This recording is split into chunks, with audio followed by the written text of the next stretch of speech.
I love you guys. I love your church family. I love PK and Dr. John. So let's get into this today. All right. We are going to start at John 18. We're going to start at verse 28. And we're going to read a story that's very familiar.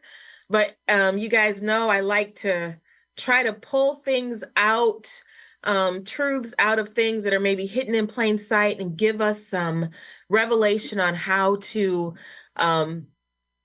live more effectively, more disciple-like. So if we start in John 18, 28 through 38, where I'm reading the New American Standard Bible, the 2020 version, and it says this: Then they brought Jesus from Caiaphas into the praetorium, and it was early. And they themselves did not go in the praetorium, so that they would not be defiled, but might eat the Passover. Therefore, Pilate came out to them and said, "What accusation are you bringing against this man?" This man is Jesus. They answered and said to him, "If this man were not a criminal, we would not have handed him over to you." So Pilate said to him, "Take him yourselves and judge him according to your law." The Jews said to him, "We are not permitted to put anyone to death." This happened so that the word of Jesus, which he said, indicating what kind of death he was going to die, would be fulfilled. Therefore, Pilate entered the praetorium again and summoned Jesus and said to him, "You are the king of the Jews?" And Jesus answered, "Are you saying this on your own, or did others tell you about me?" Pilate answered, I am not a Jew, am I? Your own nation and chief priests handed you over to me. What have you done? And Jesus answered, and I want you to, this is the focus of what we're going to be talking about today. Jesus answered, "My kingdom is not of this world. If my kingdom were of this world, my servants would be fighting so that I would not be handed over to the Jews. But as it is, my kingdom is not of this realm." Therefore, Pilate said to him, "So you are a king?" And Jesus answered, "You say correctly that I am a king. For this purpose I have been born. For this I have come into the world, to testify to the truth. Everyone who is of the truth listens to my voice." And Pilate said to him, "What is truth?" And after saying this, he came out again to the Jews and said to them, "I find no grounds at all for charging in his case." So Jesus says something very pivotal here that I think we need to address and will kind of answer some of the challenges that we have in our world today. So Jesus said, "I was born for this purpose, to testify to the truth." Or more practically, you could say, to reveal the truth, to show forth the truth in my thoughts, in my words, and in my actions. But now let's remember the impact of this, because Jesus, we know, is the exact representation of the Father. Hebrews 1:3 says this: "And Jesus is the radiance of his glory and the exact representation of his nature, and upholds all things by the word of his power." So Jesus saying, I came to the earth for this purpose, to testify, older translations say, bear witness to the truth, to reveal truth in the world. And so to understand truth through Christ is to understand the Father. And to know truth is to know the ways of the Lord as he walked the earth and to know the ways of the Father. But there's another perception that in this story that we miss that I think answers a lot of questions that are in our world. And that is the perception of Pilate. So remember, Jesus says, "For this reason was I born, to bear witness to the truth." And then after the Lord's revelation and discourse, Pilate says, in kind of a flippant, demeaning way, "What is truth?" Now, we're going to build a little background and character about Pilate to understand his worldview and his mindset as to why he would even say that. So here's some facts about Pilate. He was believed to be a military man who became governor of the province of Judea to keep the peace, because there were plenty of uprisings there. The Jews were always trying to regain sovereignty over their governance and over their land. So they sent this military man in to govern them, to keep them subdued and in peace. So some of the words to describe Pilate were brutal. He was tough, and he was efficient. The Roman military had a saying about the provinces that they conquered, and it was make it a desert and call it peace. That's brutal, isn't it? Flatten it, and then we've had peace. So he wasn't interested in hearing any disdain or protests or challenges to his authority. For him, it was my way or the highway. He even knew of one of the first attacks against Israel when the Roman Empire was advancing at such an alarming and great rate. Pompey, who led an attack in Israel in 63 BC, he stormed the Holy of Holies in the Temple of Solomon, thinking he was going to loot it and find all this gold and all this jewelry and all these things. And there was nothing in there. It was totally empty. But this is what he said. He said, "How do you conquer a people with an invisible God?" Because they were used to all of the paganism and all of the idol worship, and everybody had, a statue of gold, and you had to bring all this gold. So all of these other temples, they had all of this looting possibilities. So Pompey was like, "Yeah, I'm going to ransack this place and I'm going to get rich." And there was nothing there. Pilate understood all of this. And so he had an assignment to go into Jerusalem or to Israel as their governor. It was the province of Judea, is what the Romans called it. And his assignment was to subjugate the people. I want you to think about that. His only purpose was to put down rebellion. And so there was one remarkable occurrence that is cited in Roman history when Pilate was in the governor there. And when he first came in, some of the soldiers, just like Pompey, were profaning the temple. And the leaders and the Jews, they were protesting against them. Don't defame our temple. Don't defame our God. They're giving them the business. And so remember, Pilate is like, my way or the highway.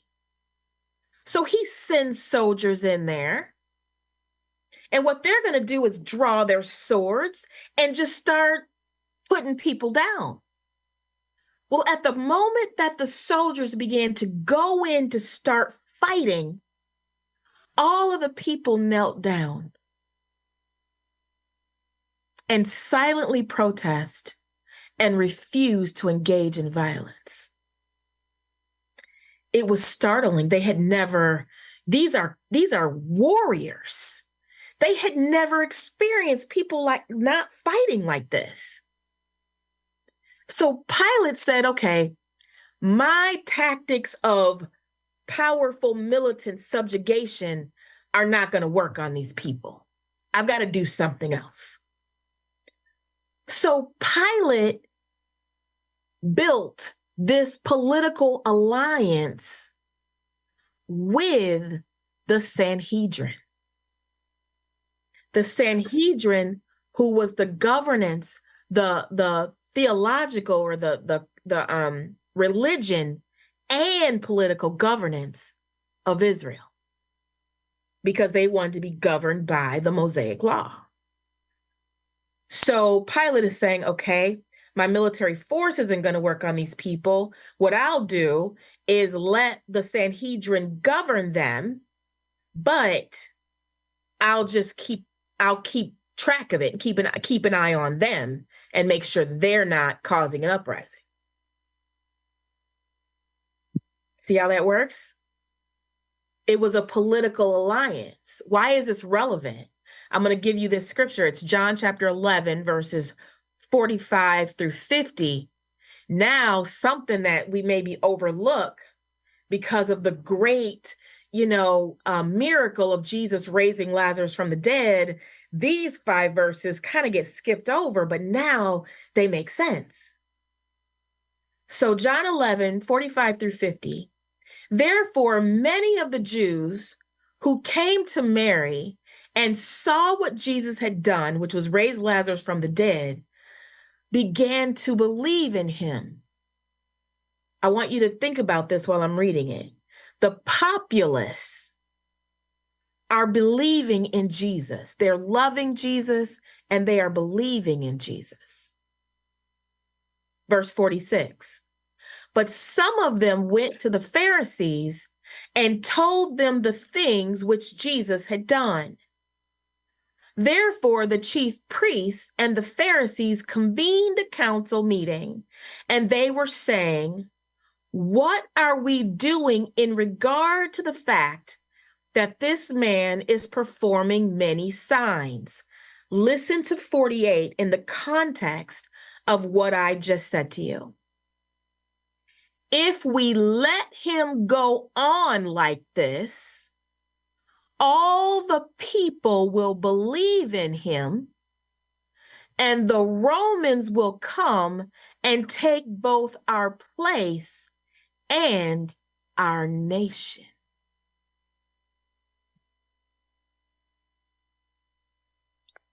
Jesus was not the one that was causing the uproar. His walk of love, his walk of grace and peace and truth was winning the people. And the only reason the Sanhedrin had any governance or authority at all was because they could keep peace among the people. But Pilate wasn't interested in the Sanhedrin staying in power. He was interested in peace. So he was thinking, if Jesus could keep peace better than the Sanhedrin, I'll remove them and I'll make Jesus king. Can you see that? That was the human natural motive for why the Pharisees says we've got to kill him. But then Caiaphas, who was the high priest that year, said, this is verse 49, you know nothing at all, nor are you taking into account that it is in your best interest that one man die for the people and the whole nation not perish. Now, it's up in the air. We know what happened because this is history. But would the whole nation have perished, or just the governance of the Sanhedrin perish? Right? So now that you understand all of that, let's go back to this conversation between Pilate and Jesus.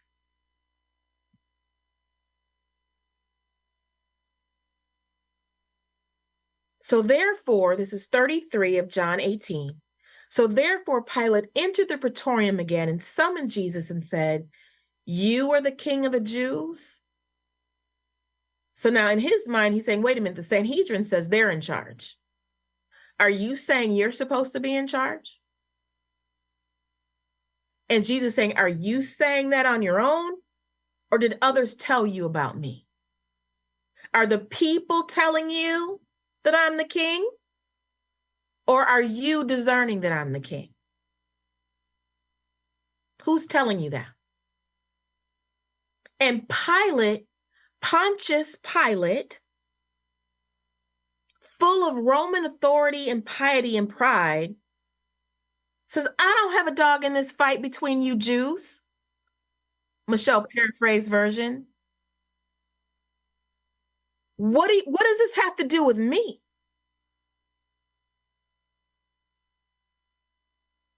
Is this making sense?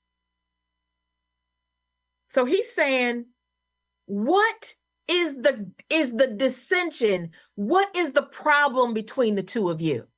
Because my only purpose is to subjugate you and keep you in peace for the purpose of the Roman Empire's advancement.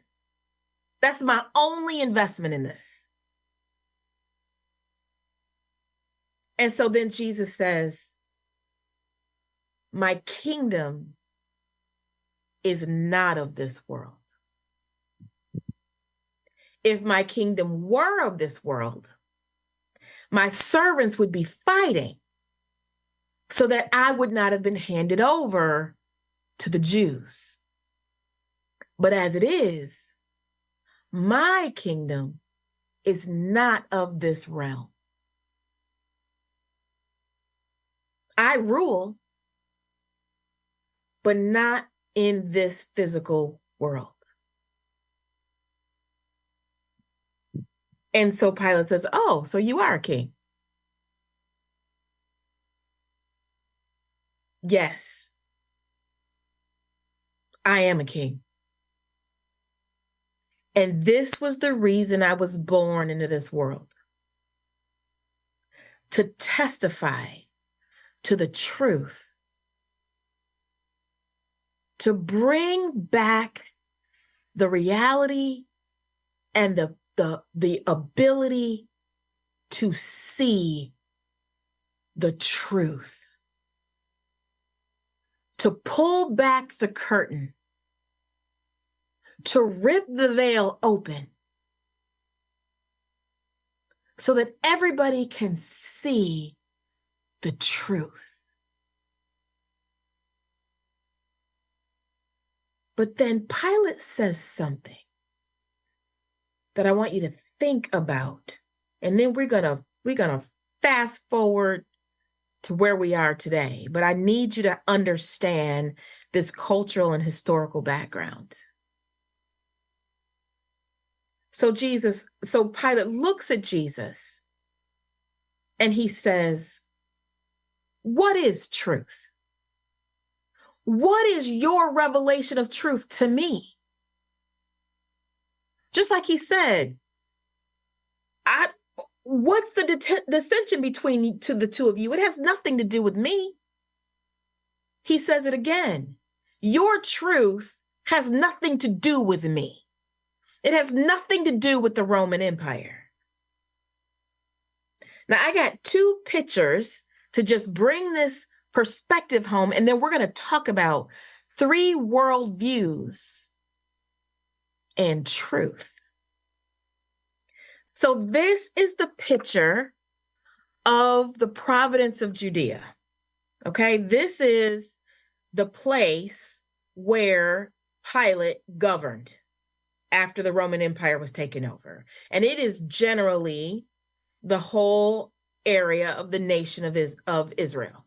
Okay. Now let's see the second picture. See all of that colored area? That is the Roman Empire. You see my little red circle on the bottom right-hand corner with the arrow? That is Israel. So when Pilate says, "What are you to me?" He's saying, as big and as powerful as this Roman Empire is, you mean nothing to me. That is where we are today. We've got 3 world views happening. We have the people who have a discipleship mindset, who believe in revealing the truth of Christ. We have the political pundits of the world, the non-believers of the world, the people outside of our bubble, who say, "What is your truth to me? What difference does it make to me? What relevance does what you say is truth have to me?" And then there's a third group that we haven't yet talked about yet. And that is the group of the Pharisees.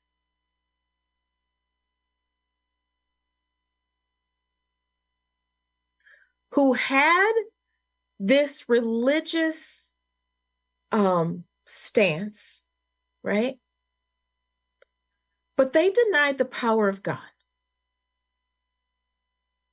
right? So while Pilate proclaimed the truth was the will and the sovereignty of the Roman Empire, and you could see why he would think that if he's looking at the natural land mass and size and influence, his worldview is completely different. His truth, his perception, because people say truth, and they use it talking about their own perception, about what they see and what they believe, therefore, what they act upon. So he's saying, the will and sovereignty of the Roman Empire is my truth.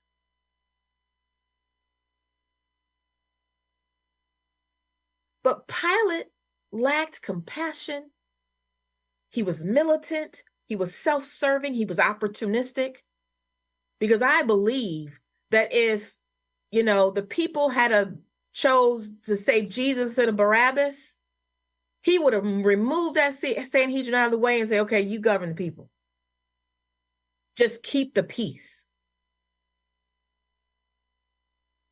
Have you ever met anybody like Pilate? Have you ever experienced anybody like him? Somebody who's condescending in their attitude, arrogant, prideful. Their perception is the only perception. It's their way or the highway. You've never met anybody like that.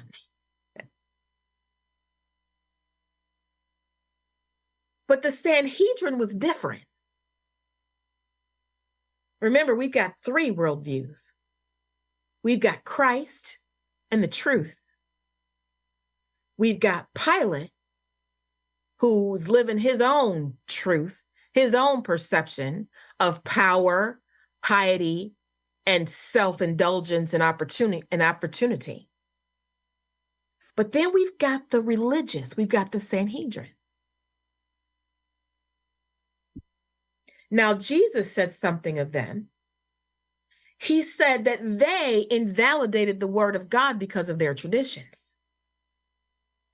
They literally, what we read in John chapter 11, they plotted to kill Jesus because of their religion. The very Mosaic law that said, thou shalt not murder, they plotted to kill Jesus to save face with their traditions. So they were fine with pushing their religion to the side if it was going to advance their own will and their own desires. Have you ever met anybody like that?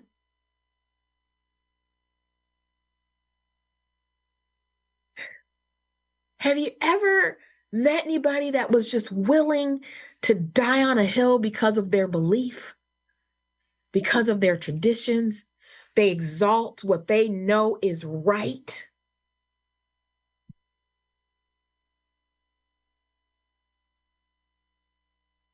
Above following the truth of Christ, no matter where it leads. I would have to humbly suggest that we've all been there. We have all picked our rights and our wrongs and are justifying our rights and asking for mercy for our wrongs while we judge other people's wrongs. We've all stood in the place of where these Pharisees were. So, all right, Chaplain Michelle, you painted this bleak picture. How do we discern truth? Think about our world today. Think about where we are right now in our world. Think about even this political cycle in America, which, I used to want to think that it was just our family business. But the reality is that our elections send ripple effects throughout the whole global world. So all of the world is watching the American elections. So then how do we, beloved, how do we discern truth?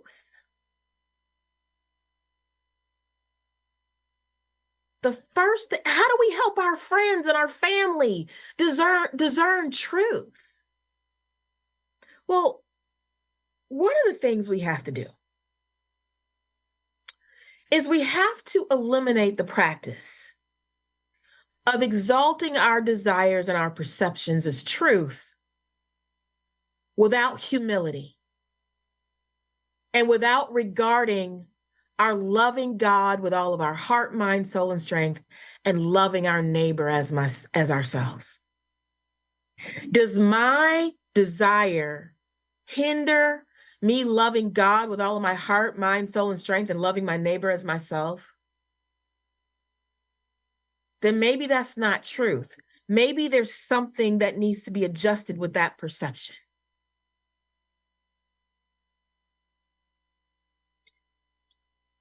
We sometimes get to the point that we don't even realize that we're not operating in truth. Let's read another story real quick, only a couple verses. This is in Luke chapter 9. It's 51 through 55. It says, when the days were approaching for Jesus' ascension, he was determined to go to Jerusalem. And he sent messengers ahead of him, and they went and entered a village of the Samaritans to make arrangements for him. And they did not receive him because he was traveling toward Jerusalem. And when the disciples, James and John, saw this, they said, Lord, do you want us to command fire to come down from heaven and consume them? Can you imagine? Now, I don't know if you've heard me say this before, but let's just talk about it. Jesus had the 120 disciples that he taught, and he had the multitudes that he taught. He had the 120 disciples. He had the 70 that he sent out, right? He had the 12 that he ate with, walked with, traveled with. And then he had the 3 that only 3 of them saw the transfiguration on the mountain. You know, there were things that Jesus only shared with Peter, James, and John. And James and John, believing that they are representing Christ. I mean, thank God they asked first. Let's talk. Thank God they asked first. Lord, do you want us to call down fire from heaven on these people? Some of the translations say, like Elijah did, to destroy and consume them. And Jesus turned and rebuked them. Now, one of the later manuscripts adds what they believe Jesus said. And it says, you don't even know what spirit you are operating out of right now. You believe that you are representing me.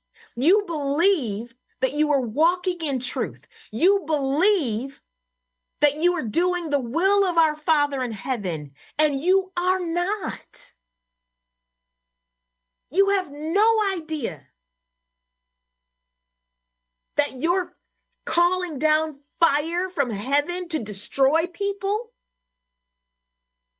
is not the truth of Christ. Now, here's the benefit.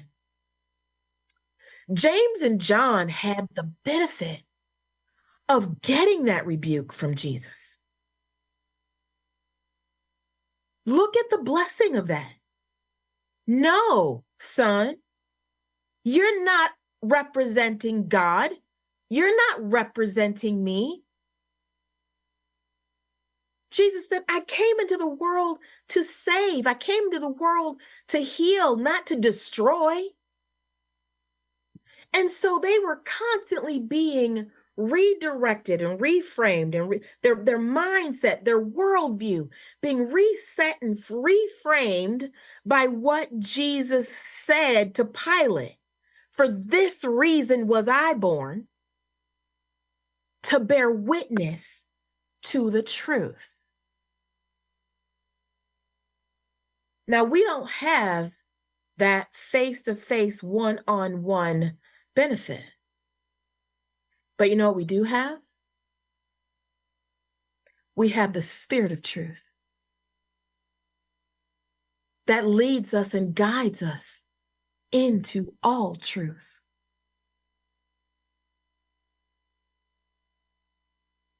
So watching the life of Jesus, we can discern truth. Jesus walked in the fruit of the Spirit. He led his life by walking in compassion. Now, you know, there's another man who understood that. And I am watching my time, but I want to read you this story. Because, beloved, we have to, in our day, we must discern truth. There are so many lies and rumors and misinformations and disinformations and deceptions and confusions. If there is one thing that is the one blessing of being a disciple of Christ, is understanding that you have the Spirit of truth that can help you weed through all the red tape, read through all the confusions, weed through all of the smoke, so that you can clearly see. That's our benefit. But Solomon had that. Remember, he was called one of the wisest man in the world. So I'm going to read you this story because Jesus isn't in this story. But we're going to talk about how Solomon really discerned truth. So this is in 1 Kings chapter 3, and it is 16 through 28. And I'm going to read it pretty fast. I'm going to go through the whole thing. But then we're going to talk about how he discerned truth. So it says, then two women who were prostitutes came to the king and stood before him.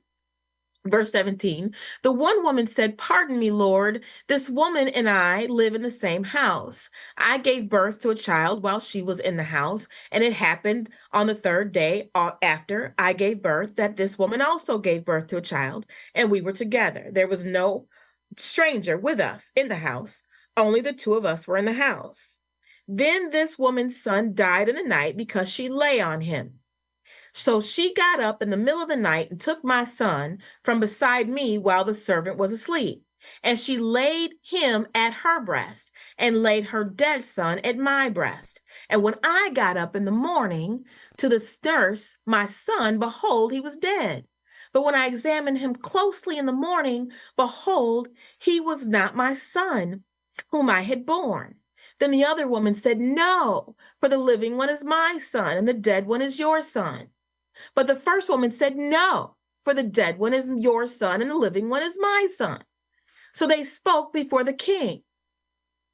Well, now this is a problem, isn't it? There's only two witnesses, these two women. They both had sons, and I guess both less than a week old. The babies were 3 days apart. The one, out of, sorrowful carelessness, I mean, she must be full of, regret and hurt, lays on her son at night and he suffocates. She realizes her son is dead. So she switches the babies. I mean, that's pretty, it's like, who just does that? But this is the story.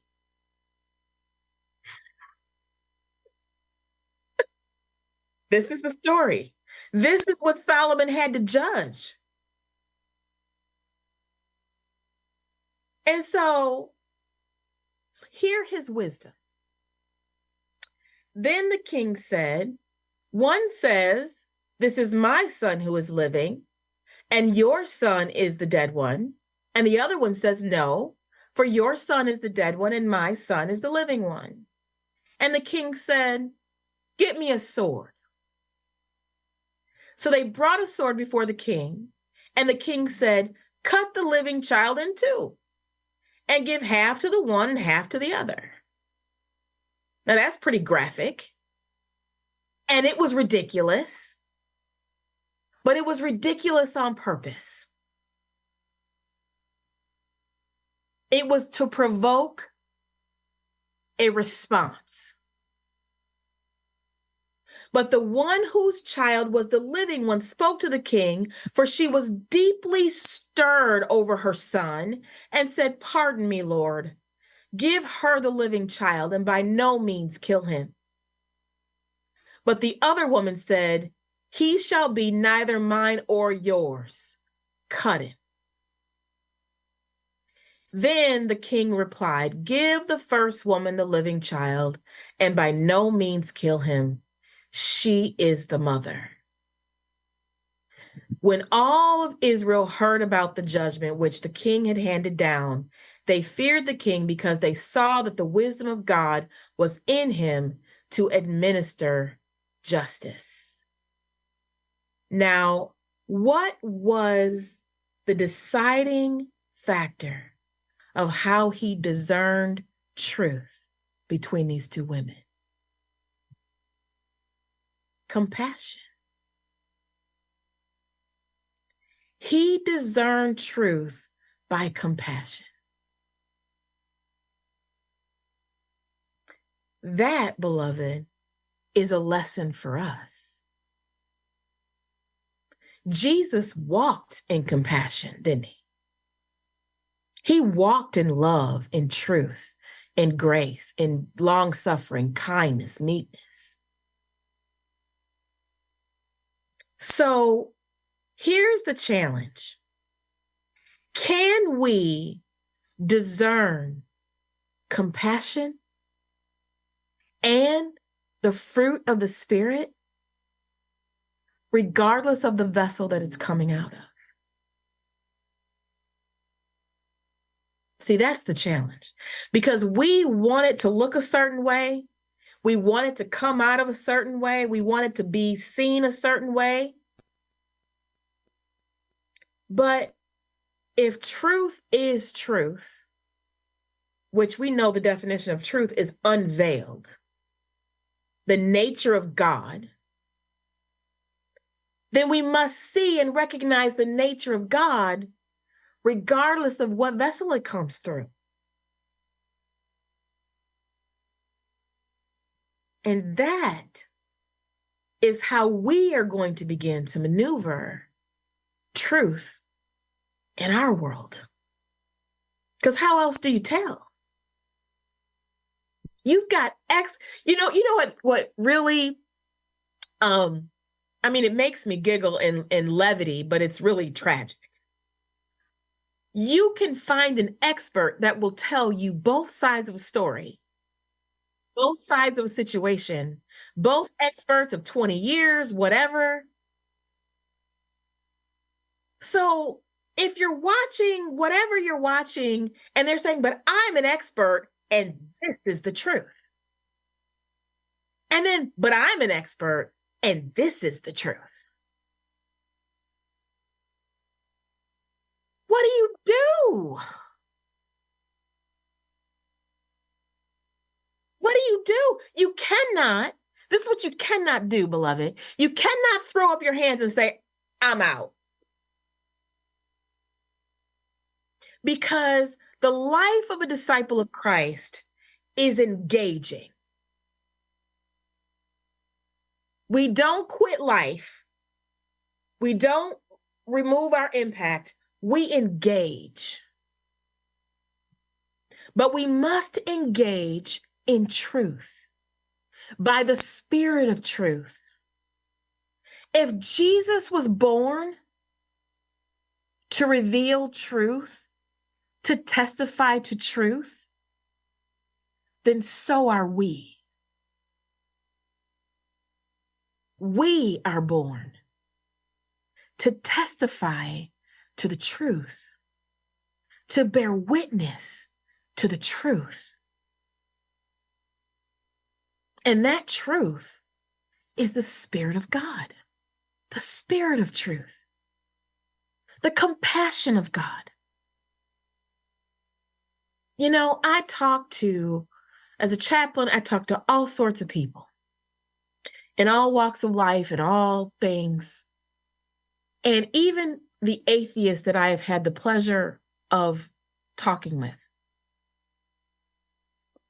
they have lots of complaints about Old Testament situations, the bloodbaths and all of the things.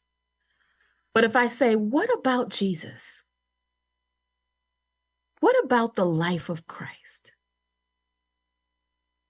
No, I love the life of Christ. I love what Christ did. I love what Jesus did. I want you to think about that. Even Mahatma Gandhi read the Bible and loved the truth that Christ gave. And his indictment was that Christians do not act like Christ.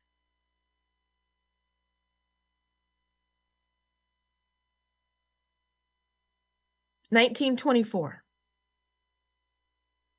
So then, beloved, as disciples, as we're discerning truth and walking in truth, then it is our privilege, right? It is our privilege, our privilege and our honor to engage this society and this conversation walking in the truth of Christ. But we have to let that truth permeate our being. And we have to walk in the boldness of it, even in the midst of the Pilates and the Pharisees of the world. How do we do that? We let the truth permeate our being. Let it fix our paradigm, and then boldly walk in it so that it can help others. I mean, what are the things? We're going to be known by our love, right? So are we going to be known by our political affiliation? Are we going to be known by, our ability to take somebody down, in judgment? No, none of those things. We're going to be known by our love for one another. And it's interesting how loving someone is so peculiar these days.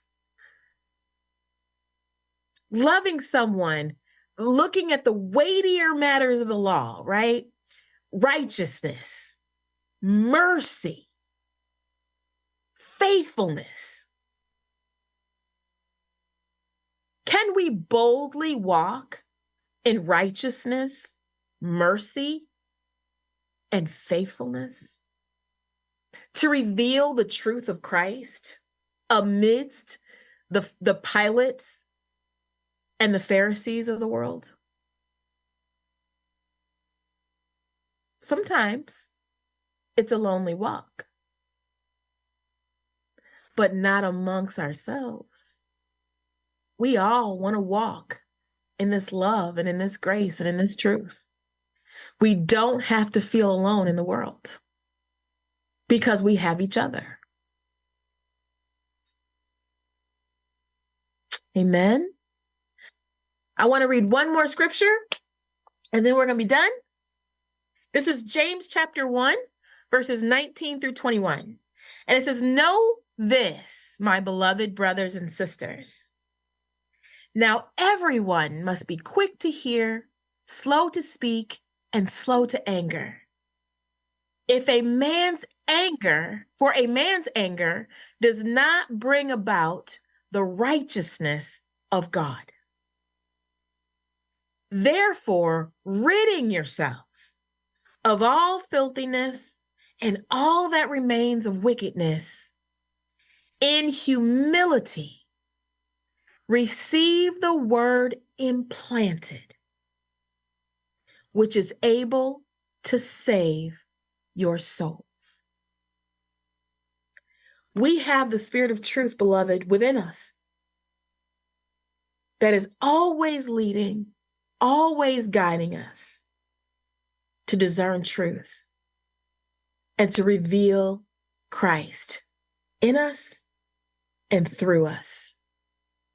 And we only need to humble ourselves to live it out. Amen.